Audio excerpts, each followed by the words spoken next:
बिस्मिल्लाहिर्रहमानिर्रहीम। शयातीन का कैद होना। चौथी खुसूसियत सर्कस शयातीन का कैद हो जाना है कि जिसकी वजह से मासी का जोर कम हो जाता है। रमजान मुबारक में रहमत के जोश और इबादत की कसरत का मुक्तदा ये था कि शयातीन बहकाने में बहुत ही अनथक कोशिश करते और पाँव चोटी का जोर खत्म कर देते, और इस वजह से मासी की कसरत इस महीने में इतनी हो जाती कि हद से ज्यादा। लेकिन बावजूद इसके ये मुशाहदा है और मुहक्कक के मजमूई तौर से गुनाहों में बहुत कमी हो जाती है। कितने शराबी कबाबी ऐसे हैं कि रमजान में खुसूसियत से नहीं पीते और इसी तरह और भी गुनाहों में खुली कमी हो जाती है, लेकिन इसके बावजूद गुनाह होते जरूर हैं, मगर उनके सरजद होने से इस हदीस पाक में तो कोई इश्काल नहीं, इसलिए कि इसका मजमून ही है कि सरकश शयातीन कैद कर दिए जाते हैं। इस बिना पर अगर वो गुनाह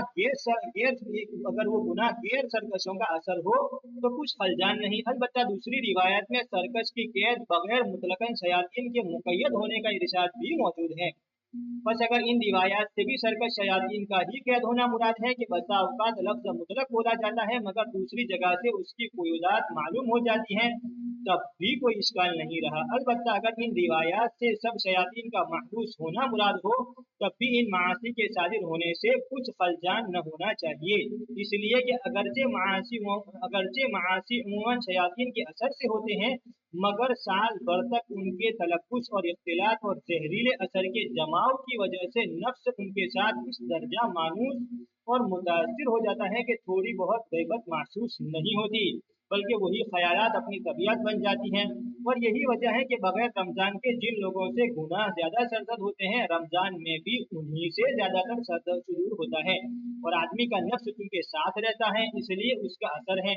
दूसरी बात एक और भी है, नबी करीम सल्लल्लाहु अलैहि वसल्लम का इरशाद है कि जब आदमी कोई गुनाह करता है तो उसके दिल में एक काला नुक्ता लग जाता है। अगर वो सच्ची तौबा कर लेता है तो धुल जाता है, वरना लगा रहता है, और अगर दूसरी मर्तबा गुनाह करता है तो दूसरा नुक्ता लग जाता है, हत्ता कि उसका कल्ब बिल्कुल सियाह हो जाता है, काला, फिर खैर की बात उसके कल्ब तक नहीं पहुंचती।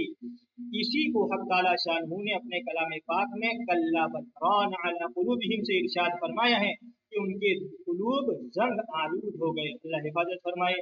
ऐसी सूरत में वो कुलूब इन गुनाहों की तरफ खुद मुतवज्जे होते हैं। यही वजह है कि बहुत से लोग एक नौ के गुनाह को बेतकल्लुफ कर लेते हैं, लेकिन उसी जैसा जब कोई दूसरा गुनाह सामने होता है तो कल्ब उससे इनकार होता है, मसलन जो लोग शराब पीते हैं उनको अगर सुअर खाने को कहा जाए तो उनकी तबीयत को नफरत होती है, हालांकि मासियत में दोनों बराबर हैं। तो इसी तरह जबकि गैर रमजान में वो इन गुनाहों को करते रहते हैं तो दिल उनके साथ रंगे जाते हैं, जिसकी वजह से रमजान मुबारक में भी उनके सरजद होने के लिए शयातीन की जरूरत नहीं रहती। बिल जुमला अगर हदीस पाक से सब शयातीन का मुकय्यद हो जाना मुराद है तब भी रमजान मुबारक में गुनाहों के सरजद होने से कुछ इश्काल नहीं, और अगर मुतमर्रिद सरकश और खबीस शयातीन का मुकय्यद होना मुराद है तब तो कोई इश्काल है ही नहीं, और बंदे नाचीज के नजदीक यही तवजीह औला है। और हर शख्स इसको गौर कर सकता है और तजुर्बा कर सकता है कि रमजान मुबारक में नेकी करने के लिए या किसी मासियत से बचने के लिए इतने जोर नहीं लगाने पड़ते जितने के गैर रमजान में पड़ते हैं। थोड़ी सी हिम्मत और तवज्जो काफी हो जाती है। हजरत मौलाना शाह मोहम्मद इसहाक साहब रहमतुल्लाह अलैह की राय है कि ये दोनों हदीसें मुख्तलिफ लोगों की एतबार से हैं, यानी फुस्साक के हक में सिर्फ मुतकब्बिर शयातीन कैद होते हैं और सुलहा के हक में मुतलकन हर किस्म के शयातीन महबूस हो जाते हैं। रोजेदारों की मग़फ़िरत। पांचवी खुसूसियत यह है कि रमजान मुबारक की आखिरी रात में सब रोजेदारों की मग़फ़िरत कर दी जाती है।